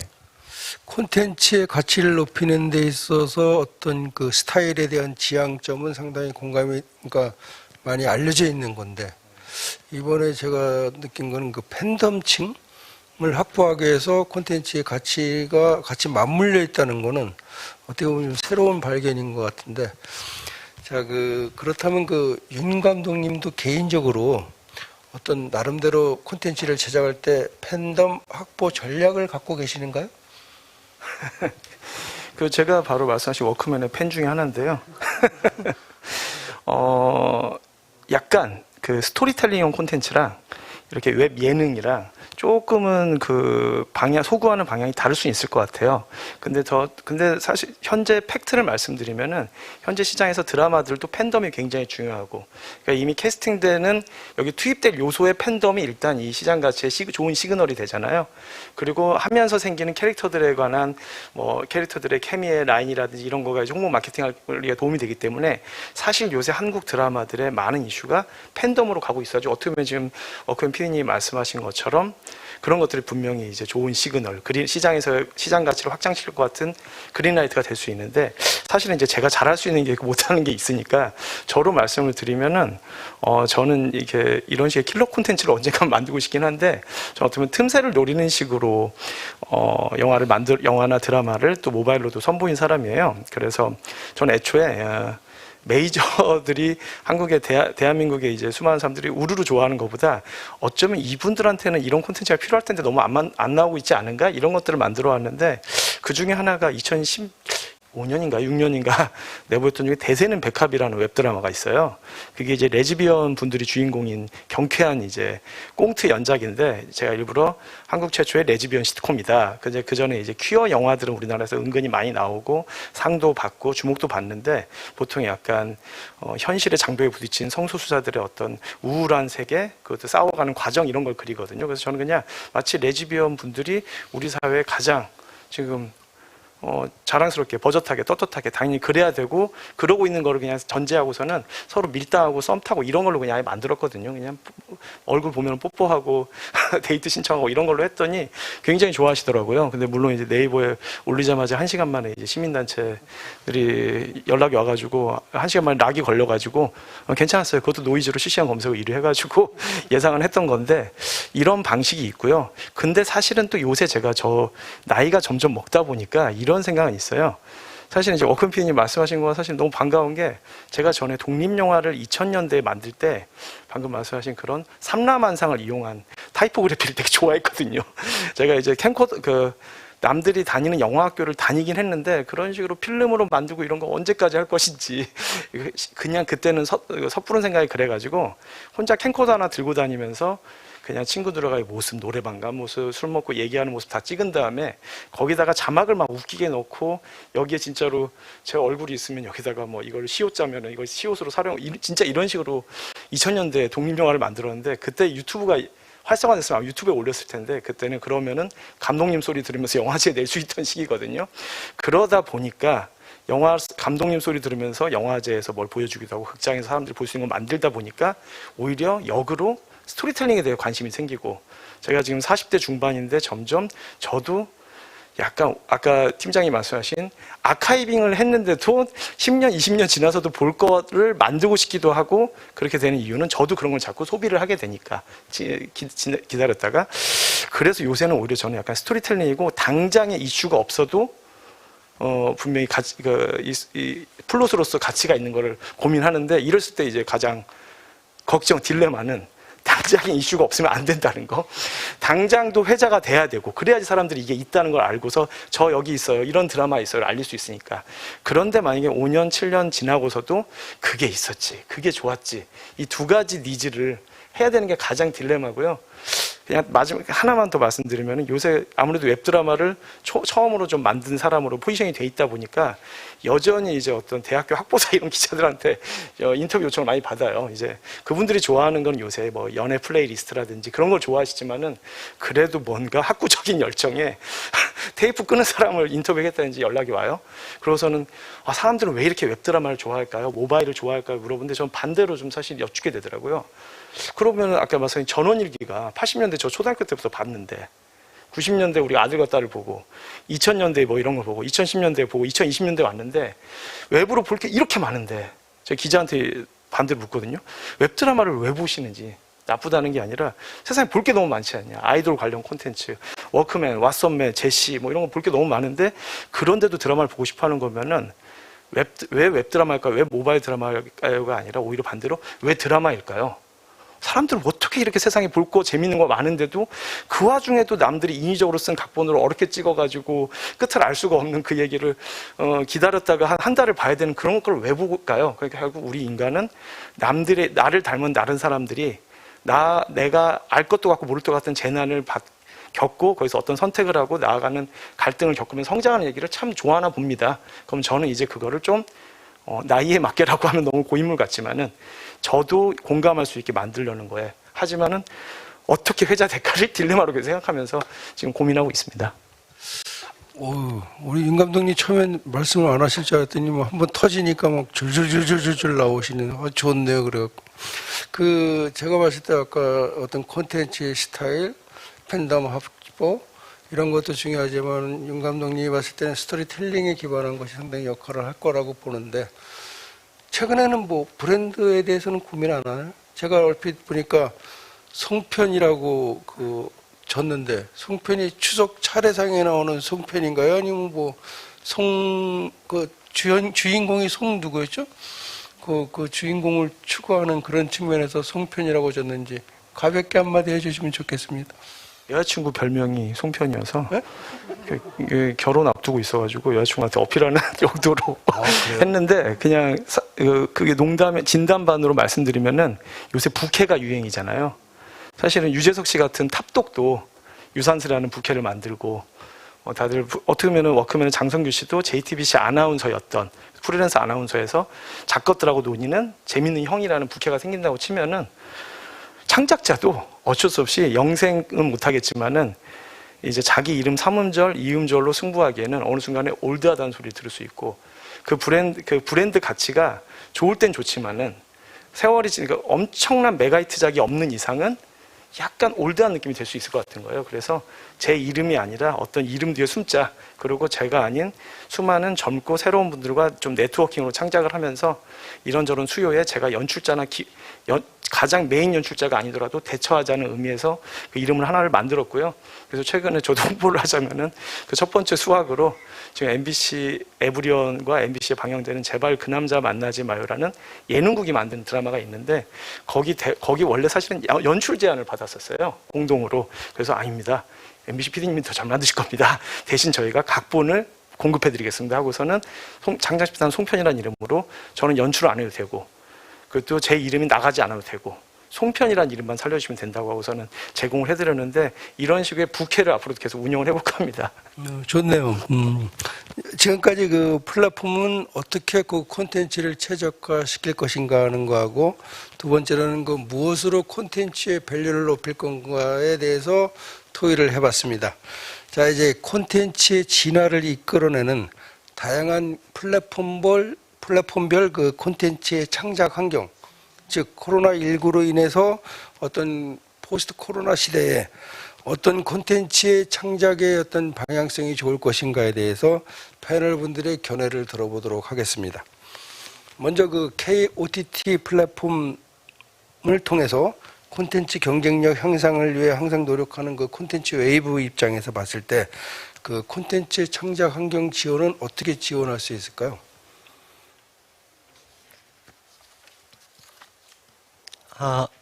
예. 플랫폼은 창작자하고 이용자 간 연결을 해주는 매개 역할을 하는 비즈니스입니다. 근데 저희는 창작 환경에 대해서 수많은 제작사분들이 만든 콘텐츠들이 있거든요. 저희 이제 플랫폼을 하면서 가장 안타까웠던 부분은 좋은 콘텐츠가 그리고 창의적이고 질 높은 콘텐츠가 현재 유통망을 못 찾아서 사장되는 그런 걸 많이 봤습니다. 그러니까 제가 한번 뭐 어떤 일 때문에 한 부산을 한번 간 적이 있었는데 그 부산을 대표하는 굉장히 좋은 다큐멘터리 콘텐츠가 있더라고요. 근데 그쪽에 있는 분하고 뭐 얘기를 하면서 저도 이제 너무 궁금해서 그 영상을 뭐 보고 싶다 했는데 질도 높고 스토리 구조도 너무 좋고 이런 콘텐츠가 왜 유통을 못 찾았을까? 저희 플랫폼은 그렇습니다. 많은 콘텐츠를 보유하고 있는데 수많은 창작자들이 있는 콘텐츠를 저희 유통망을 통해서 이용자들에게 접점을 만들어주는 그게 가장 중요한 역할인 것 같고요. 저희가 웨이브가 출범한 이후에 다양한 이제 제작자분들하고 그리고 정부기관에 있는 진흥원분들하고 여러 가지 이야기를 하다 보면은 앞서 말씀드린 바와 같이 유통에 좀 많이 어려움을 갖고 계시더라고요. 그리고 이제 경기콘텐츠진흥원하고도 저희가 이제 작년에 MOU 맺어가지고 콘텐츠진흥원이 제작 지원한 콘텐츠를 저희가 좀 유통을 해서 이 제작 지원 받고 좋은 콘텐츠가 잘 유통될 수 있도록 하는 게 저희 이제 KOTT 이제 국내 플랫폼이 좀 더 국내 제작 시장의 환경을 좀 더 보호해주지 않을까라는 많은 고민을 갖고 있고, 저희는 분명히 콘텐츠를 보게 되면은 기존 RMC 모델의 콘텐츠를 제공하는 건 맞습니다. 근데 이제 플랫폼에서도 다양한 이제 이용자들이 낳고 그 이용자들의 이용 행태도 되게 사변화되고 있고, 이 이용자가 드라마를 좋아해, 이 이용자는 예능을 좋아해, 연령별로 이렇게 다를 거야. 이제 이 구분 자체가 없어집니다. 그렇기 때문에 그 창작자들의 그 콘텐츠가 이용자들에게 좀 더 많이 가도록 할 수 있게 만들려고 지금 노력을 하고 있고요. 또 하나는 저희가 이제 출범을 하면서 이제 콘텐츠의 투자를 이제 계속 하고 있는데, 이 콘텐츠에 대한 투자 방향이 초반에는 저희가 아무래도 이 오리지널 콘텐츠에 대한 투자를 초기에 하다 보니 상당한 리스크가 있는 거는 좀 사실이었습니다. 근데 리스크도 있었고, 어느 정도의 이 콘텐츠에 대한 테스트도 많이 필요한 상황에서 이제는 이제 내년 같은 경우에는 수많은 제작사분들, 그리고 엔터테인먼트사, 그리고 소규모 중소 제작사분들하고 다양한 협업을 통해 가지고 국내 콘텐츠 제작 시장이 좀 더 저희 국내 플랫폼으로 인해 가지고 활성화될 수 있는 계기를 좀 마련하려고 노력을 하고 있고요. 또 하나 일환으로는 경기콘진원 쪽하고도 MOU 맺은 것도 있었는데, 다른 정보기관 쪽에서 이제 지원받은 콘텐츠를 또 저희가 이제 어바웃 타임이라고 독점으로 이제 제공하고 좀 더 이용자들이 이런 콘텐츠를 많이 봤으면 좋겠다. 이용자들이 원하는 콘텐츠다. 이런 관점에서 저희 같은 경우에는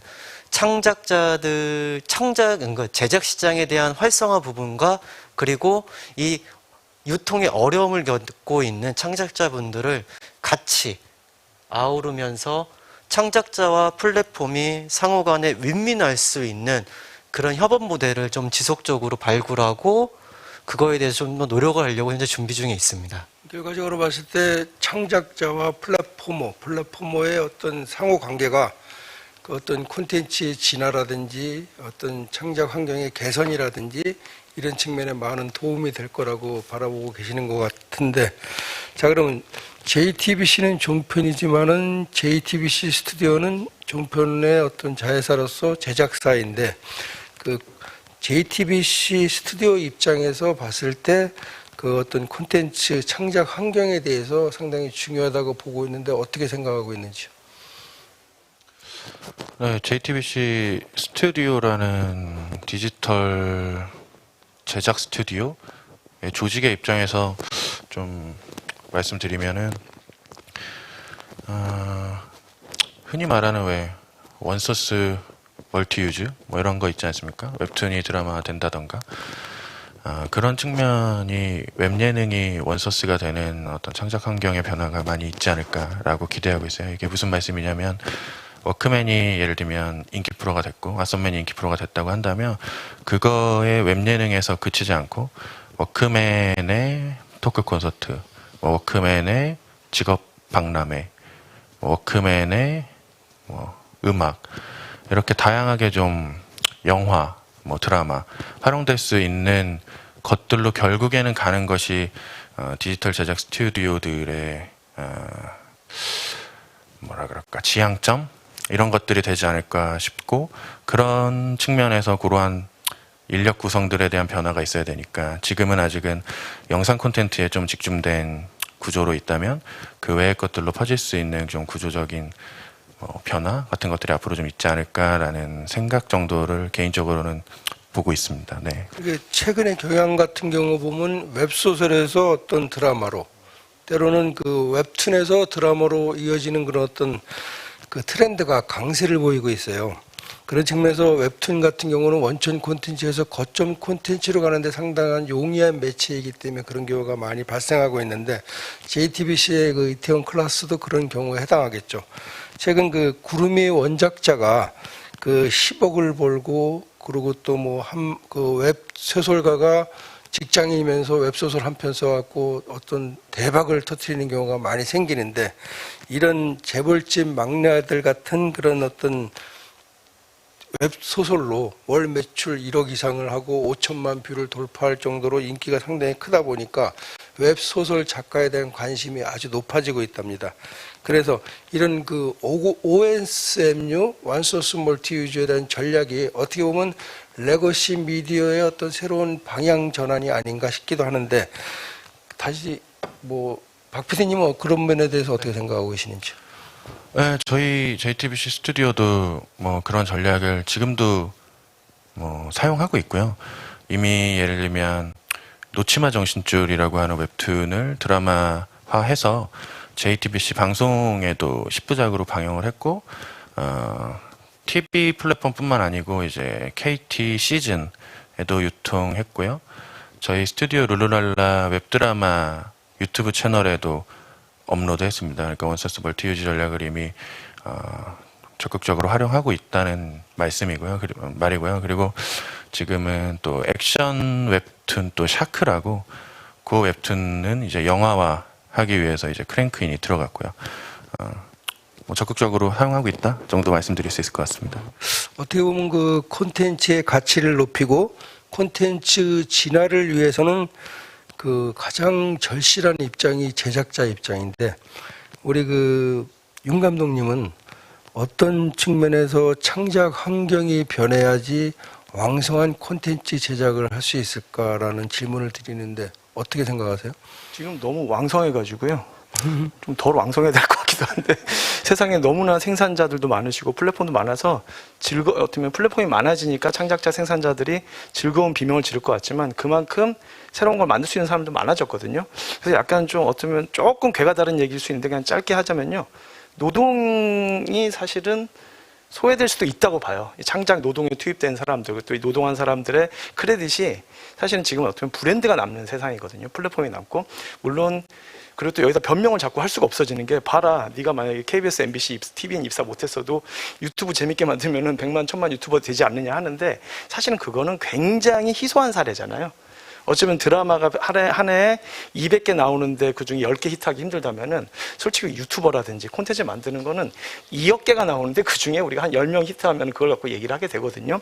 그래서 이제 두 가지가 있어야 될 것 같아요. 이제 플랫폼이나 생산하고 창작하는 입장에서는 어쩌면 변명하기가 어려워졌으니까, 어떻게 하면은 내가 가진 대안적인 가치가 지루하지 않게, 지금의 너무나 콘텐츠가 많은 청중들한테 그걸 불평할 수 없으니까, 시장 경쟁이 너무 치열해졌다고 불평할 수 없으니까 내가 갖고 있는 가치를 전달할까를 분명히 예전보다 첨예하게 고민해야 될 것이고, 반대로 창작 플랫폼과 갑이라고 할까요?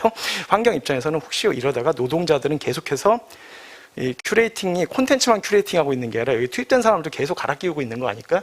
이 고민을 우리가 같이 해야 되지 않을까 싶긴 해요. 그래서 어쩌면 지금 저는 워크맨이 가령 노동조합을 방문할 수도 있고, 어떻게 보면은 그 최근에 저한테 제안이 온 게, 민주노총이 한번 드라마를 민주노총을 위한 시트콤 만들 수 있지 않냐고 해가지고 재작년에 하나 만들어 드렸고, 가볍게 또 요청이 왔는데, 제가 드라마를 만들면 뭐 하겠느냐, 민주노총을 위한 워크맨이나 민주노총을 위한 팽수를 하는 게 낫지 않느냐고 했거든요. 그래서 서로 그렇게 상부적으로, 어차피 다들 창작자, 생산자, 플랫포머이면서 동시에 노동자니까 그것도 좀 우리가 같이 고민하면 어떨까 싶습니다. 시간이 이제 많이 지났는데, 자, 잠깐 아까 윤 감독님 말씀 따라 수많은 콘텐츠에서 자기가 맞는 콘텐츠를 추천해 주는 것이 상당히 중요한데, 이 OTT 플랫폼에서 이 추천 서비스에 대해서 한 1분간만 간략하게 말씀해 주시면 좋겠습니다. 아마 추천 서비스를 좋아하시는 분도 있겠지만 자세히 보면은 1시간이나 2시간 동안 OTT 플랫폼이라는 놀이터에서 내가 보고 싶은 콘텐츠를 실적으로 바로 선택해서 보실 수 있는 분은 이미 콘텐츠를 정하지 않는 이상은 약간 힘든 상황이 있거든요. 왜 그러냐면 아무리 추천이 발달한다 하더라도 그달의 내 개인의 기분과 취향과 보고 싶은 콘텐츠는 계속 바뀌기 때문에 저희 같은 경우는 이걸 기본적으로 OTT 증후군이라고 부르거든요. 플랫폼의 놀이터인데 놀이터에 장난감은 많은데 놀 게 없는 그런 상황에 놓이거든요. 플랫폼에서는 그거에 대한 고민이 많습니다. 추천 서비스를 고도화시킨다는 거는 이런 OTT 증후군을 많이 해소할 수 있고 그 추천으로 인해 가지고 이용자들이 원하지 않는 콘텐츠가 나왔을 때는 저희는 추천 오류라고 부르거든요.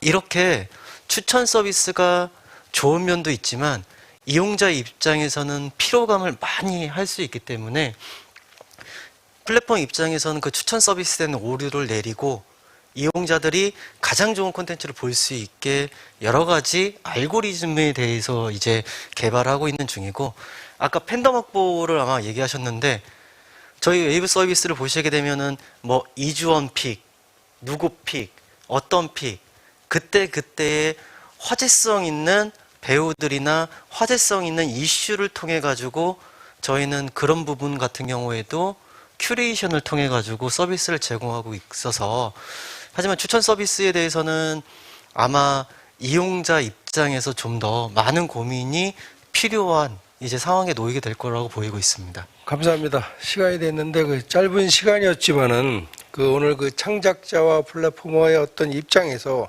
레거시 미디어와 어떤 뉴 미디어 사이의 어떤 흐름을 짚어보고 이 짧은 토론이 콘텐츠 파워 확산에 어떤 역할을 할 수 있기를 바라면서 토론회를 마치도록 하겠습니다. 네, 교수님 방금 짧은 패널 토론이라고 하셨는데 제게는 정말 소중한 시간이었습니다. 저도 패널 토론 들으면서 필기도 하고요. 참 유익한 시간이었는데요. 현재 유튜브 실시간 댓글 반응도 뜨거웠습니다. 워크맨 PD님 웃음소리 시강 저도 잡것이에요. 역시 콘텐츠 전략이 다들 남다르시네요. 송평 감독님 사랑꾼 유유 프로포즈신가요? 그리고 2020 경기 뉴미디어 컨퍼런스 관객과 만나게 해주는 소중한 플랫폼이라는 댓글들 있었습니다. 자, 이것으로 패널 토론을 마치고요. 온라인 패널과 함께 질의응답 시간 갖도록 하겠습니다. 온라인 패널 여러분 안녕하세요. 네, 반갑습니다. 자, 정한님 어디 계실까요? 정한님. 네, 자기소개와 함께 질문해 주시죠.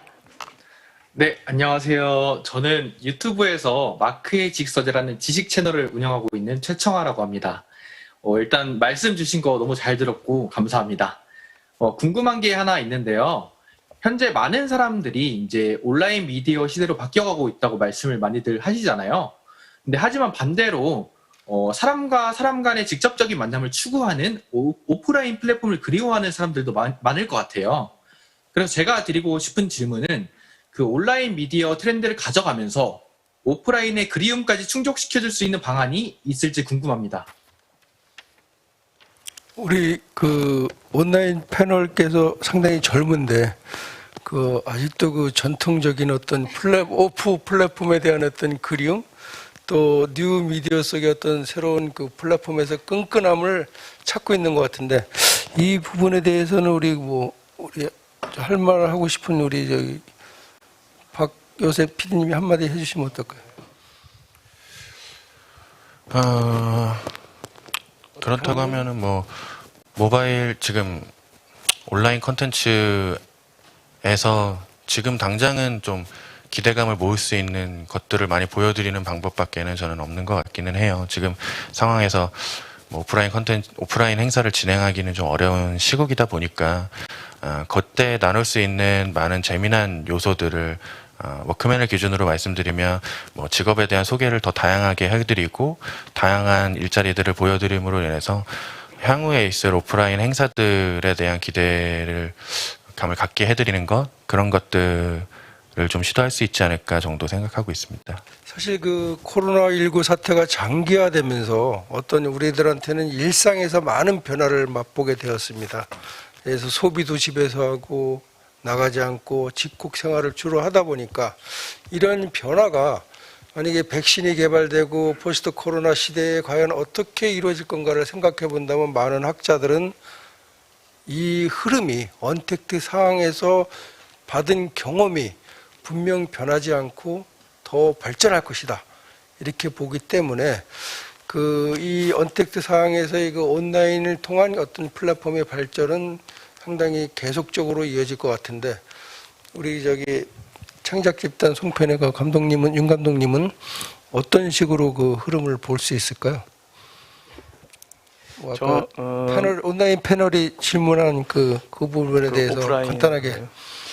사실은 진짜 포스트 코로나라고 하는데 저는 포스트 코로나 그러니까 요새 제가 안 하던 강의를 좀 하게 됐거든요. 비대면으로 하고 있는데 어떻게 지금 당장 뭐 연출을 하고 이러기가 좀 내년을 바라면서 요원해가지고 지금 제가 할 수 있는 걸 하자 해가지고 그동안 안 하던 강의를 그냥 요청을 받아서 하고 있어요. 그러면서 제가 한번 학생들한테 주제를 드렸더니 코로나 이후에 관한 자기가 만들고 싶은 드라마나 영화에 관한 기획안을 하라고 그랬더니 보통 역병퇴치나 좀비물 이런 걸 많이 하시는데 제 생각에는 이런 식의 모든 패턴을 봤을 때 우리가 콘텐츠를 보고 그러니까 만드는 사람 입장에서 기획할 때 또 보는 사람들은 시청을 고를 때 뭐가 이 사람들의 키워드일까? 코로나 이후에 그게 더 약간 확실해지는 건데 그건 코로나 이전에도 그랬지만 코로나 이후에 더 확실해진 것 같아요. 약간 사람들이 뭔가를 볼 때는 결국 그걸 보면서 기분 좋은 긴장을 하고 싶어 하는 것 같아요, 이제. 그리고 그게 이제 어떤 불안? 그러니까 지금 이걸 보고 있는 시청자들의 어떤 불안을 자극하면서 불안을 재밌게 이제 웃음으로 승화해주면 그게 좀 더 엔터테인먼트 오락이 되는 거고 불안하게 하면서 그걸 끝까지 가가지고 영화 그 마지막에서야 그 플롯의 끝에서야 카타르시를 느끼게 하면은 그건 스릴러 영화가 되는 건데 그래서 저는 오히려 지금 오프라인 온라인까지 제가 감히 모르겠고 뭘 하든지 지금 대한민국 사람들 세계의 어느 시민들한테 가장 불안한 건 뭘까? 그게 단순히 코로나에 걸릴까 말까일 뿐일까? 코로나로 인해서 우리가 로 드러나는 어떤 불안한 환경도 우리 가족의 유대가 사실 그렇게 깊지 않았다. 같이 있으니까 되게 짜증난다. 등등 해가지고 그거에 요새 좀 역정을 맞춰가지고 시나리오를 개발하고 있습니다. 그럼 결과적으로 봤을 때 그 오프라인의 어떤 그리움을 충족시켜 줄 수 있는 그런 기획 측면에서 어떤 그 콘텐츠를 제작 기획 측면에서 많이 고려한다 이거죠, 그죠? 자, 그러면 우리 온라인 패널의 어떤 질문에 답이 됐는지 모르겠습니다. 네, 온라인 패널 질문은 여기까지 하고요. 저희 온라인 참가자의 질문이 기다리고 있습니다. 제가 대신 읽어드릴게요. 창작과 제작을 하는 감독 입장에서는 다양한 플랫폼 등장으로 유연하게 활용하고 또 제작이 가능할 것으로 생각됩니다. 선배 제작자 입장에서 플랫폼을 활용하기 위한 후배들에게 활용하기 유용한 부분과 유념해야 할 내용이 있다면 답변 부탁드리겠습니다. 이 질문은 그 박 PD님하고 윤 감독님이 한 번씩 해주시죠, 뭐. 후배들을 위해서. 앞에 거기 질문이 나와 있네요. 네, 플랫폼을 활용하기 위한 후배들에게 유용한 부분과 유념할 부분이 있다면 플랫폼 저 같은 경우는 아까 모두에 말씀드리긴 했는데 해당 플랫폼을 활용하시는 시청자 분석이 가장 저는 중요하다고 생각하는 편입니다. 뭐 예를 들면 넷플릭스에서 워크맨과 같은 콘텐츠를 원할까라는 생각을 하긴 해요. 넷플릭스를 보는 주로 플랫폼을 활용하시는 분들은 웰메이드된 어떤 영상을 보고 싶은 마음이 더 큰 분들이 아닐까.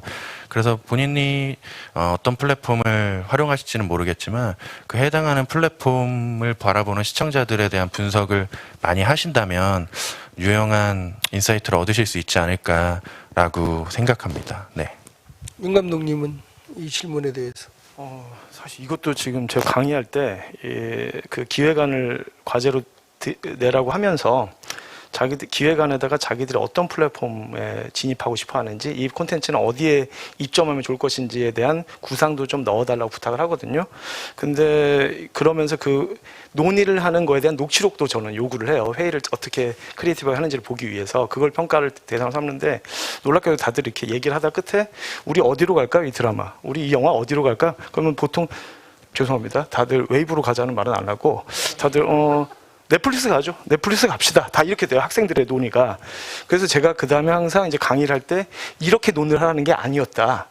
넷플릭스를 가자. 넷플릭스가 받아주냐. 지금 이 말은 마치 취준생들한테 어떻게 취직할지를 고민을 하라고 그랬더니 고민하더니 우리 삼성 가죠. 애플 가죠. 이거나 마찬가지여가지고 그게 아니라 그 플랫폼을 활용한다는 거는 그 플랫폼을 당신들이 우리 유튜브 프리미엄을 갈까, 왓챠 플레이를 갈까, 웨이브를 갈까, 넷플릭스 갈까 고민할 그거를 니들이란 죄송합니다. 당신들이 고르라는 게 아니라 당신들이 만들고 싶은 서사가 있는데 그 서사에 가장 최적화된 거는 무엇일지 그리고 또 그 플랫폼이 그거를 과연 반길지 그렇게 많이 반기지 않을 것 같으면 어떻게 차별화시킬 건지 고민하라고 그러거든요. 그래서 저는 이 질문에 반대로 답을 드리자면은 플랫폼을 활용하려고 애쓰지 마시고 애쓰셔야 되는데 플랫폼이 여러분을 우리를 저희 같은 프리랜서를 저 사람들 우리를 활용하고 싶어지게 만들어야 된다.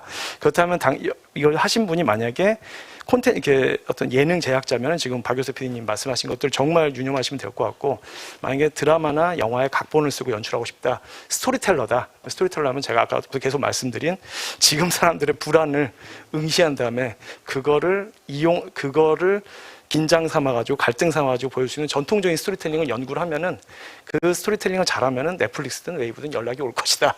이렇게 한번 얘기하고 싶습니다. 그러니까 후배 제작자분들한테 후배 창작자분들한테 말씀드리고 싶은 것은 넷플릭스가 됐든 웨이브가 됐든 왓챠 플랫폼이 됐든 그 창작자를 기다릴 수 있는 어떤 그런 조성이 될 수 있는 그런 측면에서 창작에 상당히 포커스를 맞춰주면은 좋은 도움이 되질까 하는 질문일 답이었습니다. 자, 이것으로. 네, 질문과 답변 여기서 마무리하겠습니다. 혹시 콘텐츠 웨이브 노동환 정책협력팀장님 말씀 안 하셨는데요. 마지막으로 한 말씀 해주시겠어요? 그 질문 중에 이제 온라인하고 오프라인에 대한 말씀이 있으셨는데, 지금은 약간 이 팬데믹 시대에 온라인에 대한 소비량을 증가됐다라는 그 말만 지금 나오고 있거든요.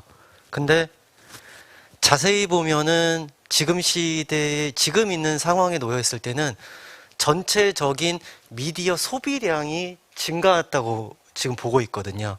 TV 시청 시간도 증가했고 온라인에 대한 이용 시간도 증가했기 때문에 그 비중을 놓고 봤을 때 이 팬데믹 이후에 이 사태가 이 지금 미디어 이용 이 행위가 지속적으로 이어질지는 저희 입장에 약간 의문을 갖고 있습니다.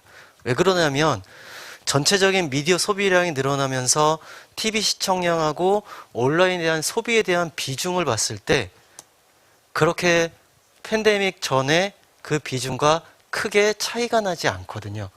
근데 차이는 하나는 있습니다. 최근 나온 TV 시청량 쪽에서는 드라마나 예능에 대한 소비량보다는 뉴스나 보도, 정보 쪽의 소비량이 늘었던 부분이 있고 이 온라인 쪽의 소비량 쪽에서는 드라마나 예능 쪽에 대한 이용량이 높아진 걸 볼 수가 있거든요. 그렇다면 만약에 팬데믹 이후에 모든 일상생활이 예전같이 돌아갔을 때 이용자들이 이 온라인 쪽에 계속 머무를 수 있는 패턴이 좀 바뀔 수 있다는 거죠. 네. 그거는 한번 저도 그게 쉽게 예측은 못하지만 이 부분에 대해서는 아무래도 예전과 같이 돌아가지는 않겠지만 어느 정도는 TV 쪽으로도 가면서 온라인에 대한 소비도 같이 네. 좀 더 이루어지지 않을까 그렇게 생각은 하고 있습니다. 네, 말씀 고맙습니다. 저를 포함한 많은 분들이 이 패널 토론 시간을 통해서 인사이트를 아주 많이 얻어 가실 것 같습니다. 오늘 귀중한 시간 내주신 네 분께 다시 한번 감사드립니다.